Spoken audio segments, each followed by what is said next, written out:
Hello guys! So today we're heading to Villa Bozzolo dito sa Varese, Italy. Kaya samahan nyo kami as we explore this beautiful place. Napagdesisyon na namin i-explore yung mga villas dito sa Italy. Syempre yung abot kaya lang at hindi rin naman ganun kalayo. Kasi sa totoo lang, kahit hindi naman super sikat o kilala sa social media, marami ka pa rin matututunan at ma-experience na kakaiba. Nung pagpasok namin, kami talaga yung unang pumasok. Wala pang ibang tao, parang naka-private tour talaga kami. Ganun talaga, pag maaga. Pagdating pa lang sa entrance, ramdam mo na agad yung classic Italian charm. Preserve na preserve yung buong bahay. Parang ang bumalik kami sa panahon ng 1700s. Yung architecture, sobrang elegant. Lahat ng sulok, may karakter. Hindi lang basta aesthetic, may lalim talaga. Ang isa sa pinaka nagustuhan namin yung binigyan kami ng guide paper na may kasamang QR code or audio guide. So, habang umiikot ka sa loob ng villa, may narration na nagkwekwento ng bawat kwarto, bawat painting, bawat detalye. Parang may tour guide na invisible pero informative.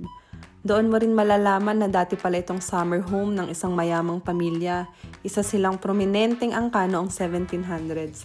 At makikita mo talaga sa loob ng bahay kung gaano sila ka-influential. Mula sa mga dekorasyon, sa kisame, antique furniture, hanggang sa layout ng buong bahay. May kwento ang bawat bahagi. Habang lumalalim yung tour, parang unti-unti mong maiintindihan kung paano sila nabuhay dati. Kung anong klaseng lifestyle meron sila. Hindi mo kailangan maging history buff para ma-appreciate yung vibe ng lugar. Actually, kahit simpleng curious ka lang, maaaliw ka. Bak na, sobrang yaman. Sana all. Bak naman, oh. Yan, gusto ko yung ganyang mga kama. Pak, syempre. Kama with my love. I love yellow. At syempre, hindi kompletong Villa Bozzolo kung hindi natin makikita yung garden nila. Tahimik, maaliwalas at sobrang well-maintained. Pwede kang maglakad, mag-relax at tumambay lang sa bench habang nagmamasid. Isa to sa mga favorite naming part ng buong visit. Hindi siya mainstream pero sobrang worth it.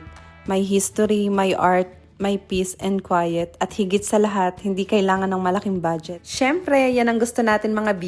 Kaya tara, explore tayo.